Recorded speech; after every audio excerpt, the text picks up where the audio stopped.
নমস্কার বন্ধু, ঝর্ণা সংসারে আপনাদের স্বাগত। আজ আমি আপনাদের কাছে নিয়ে এসেছি একটি সুন্দর রেসিপি। সেটা হচ্ছে ঝালের লবণ। অনেকেই হয়তো জানেন এটি একটি বাংলাদেশের খুব সুন্দর একটি পদ এবং এটি আমাদের পয়লা বৈশাখের আগের দিনকেই করা হয়। তো আমরা এখানে 500 গ্রাম মতো খই নিয়ে নিয়েছিলাম এবং আমার শাশুড়ি মা সেগুলোকে মিক্সার ব্লেন্ডারে ডাস্ট করে নিচ্ছিলেন এবং একদম মিহি করে ডাস্ট করতে হবে। এবং এটার জন্য খুব বেশি জিনিস দরকার হয় না, এটি আমাদের পুজোতে এমনি দিতেও হয়। তো ভীষণ সুন্দর, আপনারা অবশ্যই বাড়িতে ট্রাই করতে পারেন।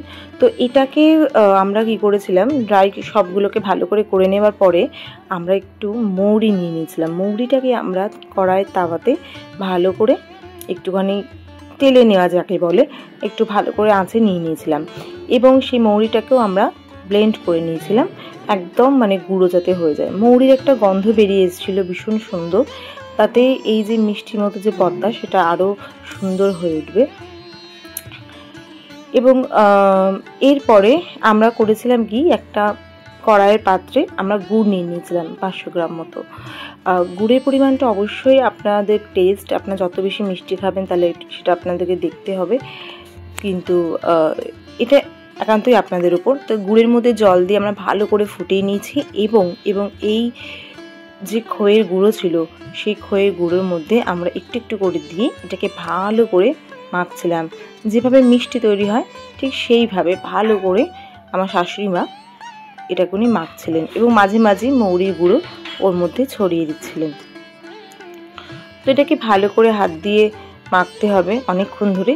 মাখার পরে আপনি যে কোনো রকম মিষ্টির মতো সাইজে এটাকে করতে পারেন, বা আপনাদের কাছে যদি কোনো মিষ্টির ছাঁচ থাকে সেটাকেও করতে পারেন, অথবা হাতে গোল গোল করেও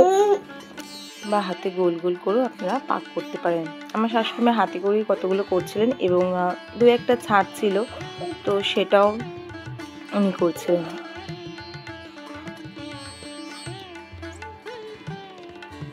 দেখুন উনি ভালো করে পাক দিচ্ছেন এবং কারণ ভালো করে পাক না দিলে এটা সুন্দর করে হবে না। যতটা পরিমাণ গুড় লাগবে সেভাবে দেবেন, মাঝে মাঝে যদি বেশি গুড় হয়ে যায় তাহলে খইয়ের গুঁড়োও দিয়ে দেবেন। দেখুন উনি আস্তে আস্তে গোল শেপ এবং আরও বিভিন্ন রকম শেপ উনি করবেন।